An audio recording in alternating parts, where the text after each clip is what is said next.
Goeiedag. Baie dankie dat jy saam luister. Ons gaan aan met ons roete 14:6 pitstoppe. Jesus sê in Johannes 14:6, ek is die weg, die waarheid en die lewe. Niemand kom na die Vader toe behalwe deur my nie. En daarom lewe ons as disippels van Jesus roete 14:6 lewe en dit is 'n lewe waar ons in hom as die weg en die waarheid bly. Ons het laasweek begin met 'n nuwe reeks waarin ons sê roete 14:6 lewe is stroomop en ons het 'n paar punte geïdentifiseer waar ons gaan praat, want is die waarheid dat ons as Christene baie maal moet stroomop leef en baie maal anders as die wêreld is of altyd eintlik en partykeer teenkanting gaan moet kry en dis nie altyd 'n vriendelike omgewing vir die Christelike geloof nie. Ons gaan teen die wêreld se norme en verwagtinge en sondige neigings ingaan en God se wil volg. So dit maak mens partykeer nie populêr in die oë van ander mense nie. Ons wil vandag dan graag ons eerste punt behandel. In hierdie eerste punt sê ons is nie van hierdie wêreld nie. Johannes 17 vers 14 tot 16 leer die Here ons: ek het aan hulle u woord gegee en die wêreld het hulle gehaat omdat hulle nie van die wêreld is nie, net soos ek nie van die wêreld is nie. Wat beteken dit vir ons? In die eerste plek moet ons onthou ons is nie van hierdie wêreld nie, ons is burgers van die koninkryk van die Here. Van waaraf ons ook ons Here verwag, soos ons bely. Kom ons kyk na 'n paar versies. Filippense 3 vers 20. Ons burgerskap is egter in die hemel, van waar ons as verlosser die Here Jesus Christus verwag. Net vroeër in Filippense dan sê Paulus self, hy verlang daarna om heen te gaan en by Christus te wees in die eerste hoofstuk.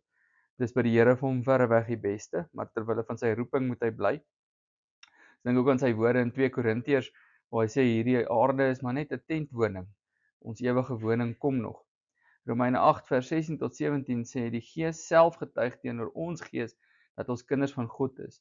Maar as ons kinders is ons ook erfgenaam van God en mede-erfgename met Christus, mits ons inderdaad saam met hom ly, sodat ons ook saam met hom verheerlik kan word. Waar kom ons identiteit as burgers van die hemel vandaan en dat ons nie van hierdie wêreld is nie, is dat die Here ons uitverkies het en erfgename gemaak het van die ewige koninkryk. Daarom leer Jesus vir ons, soek vir julle skatte in die koninkryk van die Here eerder as hier op aarde, omdat waantoe ons op pad is dis die einddoel van ons lewe en met daardie doel moet ons nou besig wees reeds. 'n Volgende punt onder hierdie lewe, ons is nie van die wêreld nie, is 'n nuwe leefwyse en 'n vaste waardesisteem. Dis baie belangrik dat ons as gelowiges altyd sal besef dat die manier waarop ons lewe is nuut gemaak in die Here. Kolossense 3 vers 10 en leef nou 'n nuwe lewe van die nuwe mens wat al hoe meer vernuwe word na die beeld van sy Skepper en tot volle kennis van God. Nou daai vernuwe is die Griekse woord metamorfei waar ons die Afrikaanse woord metamorfose vandaan kry.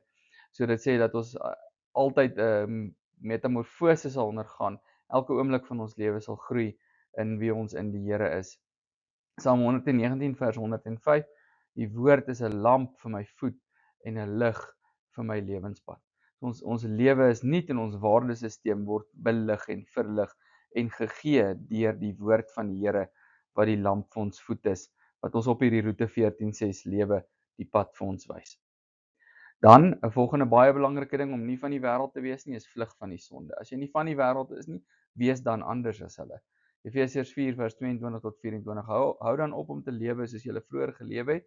Breek met die ou sondige mens in julle wat deur sonde begeertes verteer word.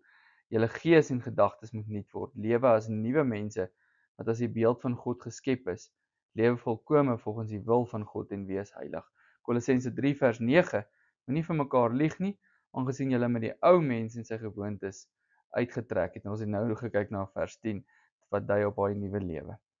As ons as roete 14:6 disippels van Jesus 'n stroom op lewe wil lewe binne ons identiteit dat ons nie van hierdie wêreld is nie, dan moet ons al hierdie dinge onthou. Vlug van die sonde, ons moet leef in ons waardesisteem wat gereël word deur die woord van die Here en ons moet onthou ons is bestem vir die ewigheid in die koninkryk. En daarom lewe ons nou al reeds met daai fokus. In Filippense 3 skryf Paulus: ek strek my uit, ek maak my los aan wat agter is en ek strek my uit na wat voor is, waar die oorwinnaarskroon in Jesus Christus vir my wag.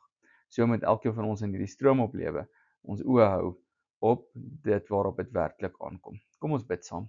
Here, help ons in u groot genade om stroom op disippels te wees wat 'n roete 14:6 lewe lei en ons identiteit as burgers van u koninkryk, mense wat nie van hierdie wêreld is nie, net in hom is, dat ons dit sal uitleef. Ons weet ook dat u maak ons disippels om hierdie wêreld te kan navigate. Jy maak nie 'n wêreld vir disippels nie, maar disippels vir 'n wêreld, sodat ons ook 'n lig sal wees daar buite en mense sal bereik met die ware stelsel, met die wonderlike evangelie boodskap van verlossing en die ewige koninkryk wat ons as verlosses as erfgename kry en dat ons mense sal wees wat vlug weg van sonde af omdat ons u eer soek in alles. Ons bid dit van u want ons is afhanklik en ons bid dit in Jesus Christus se naam. Amen.